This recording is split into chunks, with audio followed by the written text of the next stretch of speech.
Here's my 2010 fireworks.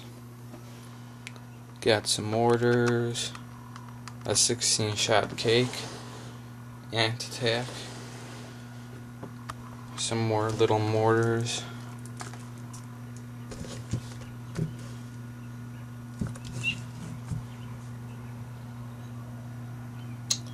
and then my favorite M80s. Got 15 of them. And then you gotta have your bow rockets.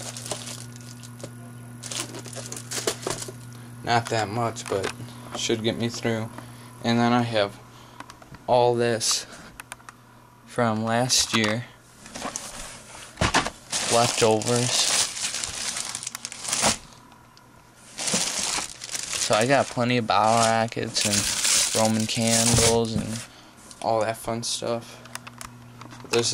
I don't really have any big stuff there, so I just figured to buy the big stuff this year. Well, bigger, not big. But yeah. Thanks for watching. Bye.